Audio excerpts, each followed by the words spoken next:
So today I am with a Lotus Elise.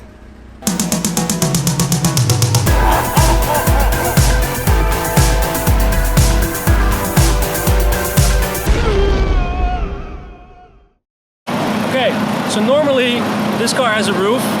Now we have a great day today, nice weather, so no roof. But getting in this car can be quite a challenge. Look, the roof would be here.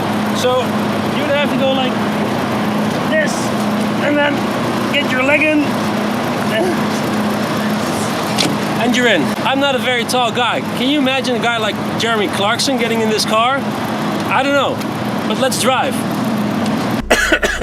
My first ride in a Lotus Elise. Now this is something else. First of all, the brakes. I got to test the brakes just now. They're not as grippy as I thought they would be. I mean, they're there, but... Whoopa! Third gear. This is so different from what I'm used to! Oh my god! Hey, there's my Lexus. Hello, Lexi! Christ. This is also a thing. Shifting gears, manual car. I mean, of course, I still know how to do it, but driving an automatic car for a while now, you just really get used to the fact that you don't have to shift gears anymore. Rear wheel drive, rear engine car, and this car weighs only 730 kilograms, which is really light. I believe this is the 1.8 Rover engine. This car is from 1999 with, I believe, 120 brake horsepower.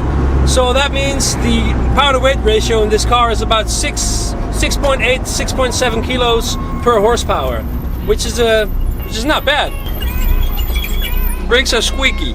I asked the owner about this, like, is it normal that the brakes are squeaky? And she said, yeah, so, all right, sure. And this is obviously not the kind of car that people would buy to use as a daily driver. I mean, maybe some people would. Most people who would buy a car like this buy it just for fun driving, vacation trips, for you name it, but not sitting in a traffic jam every day. That's probably not what this car is meant for. Days like today, relatively sunny day, springtime, it is just great.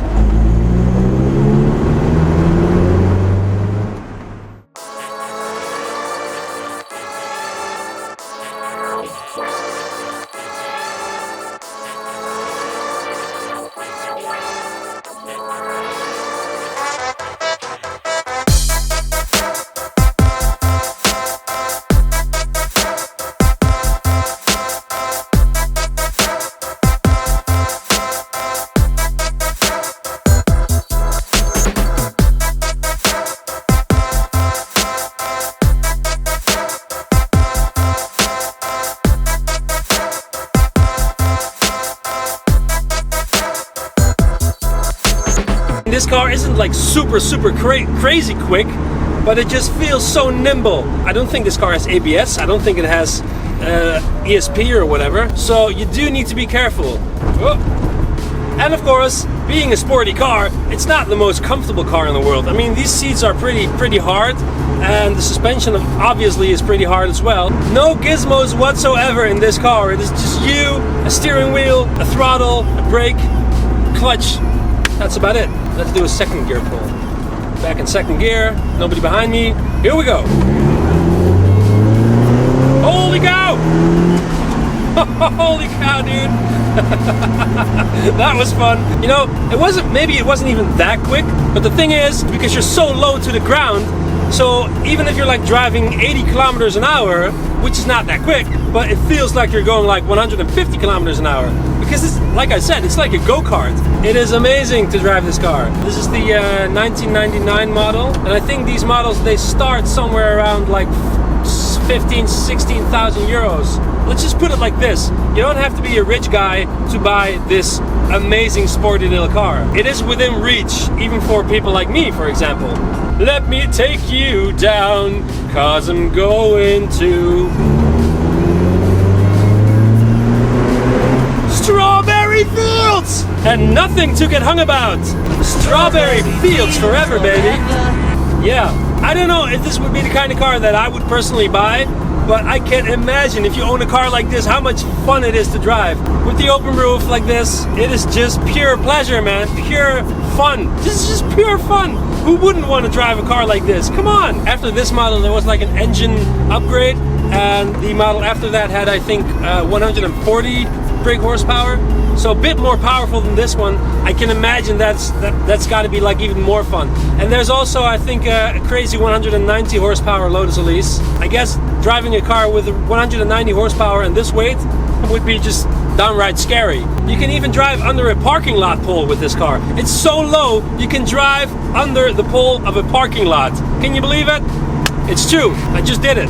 The other thing that is actually funny, by the way, about this car is most cars that I've driven so far, they have like a throttle pedal, a gas pedal, which is very sort of easy to push in. This car, however, the gas pedal feels more like a clutch pedal. It has some resistance. Also, the turning circle in this car is bigger than you would expect.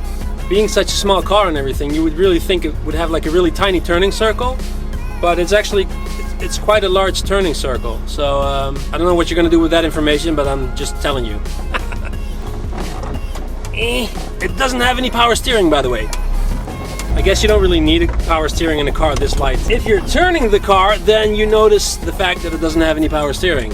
I'm driving back to the owner now. I think this was the most fun I've had in a long time. And I've said it before, if you see my videos and you think, hey, this guy does some cool car reviews, send me a message, let me know, and I'll do a car review for you. Really hope you like this review. Give me a thumbs up if you liked it, please, and subscribe to my channel, by the way, OMNIRADIUS. I don't have that many viewers yet, but hey, maybe that's gonna grow after this review. Hope so, it would be cool. Stay tuned for the next videos, because trust me, there's gonna be more awesome videos like this. I will make that happen. As always, guys, I'm gonna conclude this video. Just 1 second, because I have a speed bump, and then I'm gonna conclude the video. Here we go. Back to second gear. So, thank you guys for watching, and see you in the next video. Peace. Peace, motherfucker!